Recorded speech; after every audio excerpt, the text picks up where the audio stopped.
Bombahin nyo nga ako si Naga. At parang si Atinais ang mabobomba. Kasi ngayon nagbubomba din yung panlamok daw at mukha na yata ako nadedengge na. So, ba't parang mas malaki pa ang lamok sa magbubomba? Guys, malaki pa ang lamok sa magbubomba. Bakit? For lahat ng tulok. Kasama ang barangay health worker ng Boot, guys. Wow! Kasama sa pagbubomba ng mga lamok. Sagot kayo kay Kaampinang, sira lahat ng halaman. Dapat kayo ubos ang lamok. Ubos ang lamok. Guys, nagbubomba na ng panglamok. Tulog pa din si call center.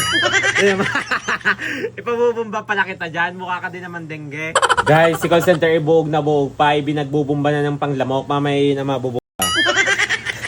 Mabubomba ng pandengge.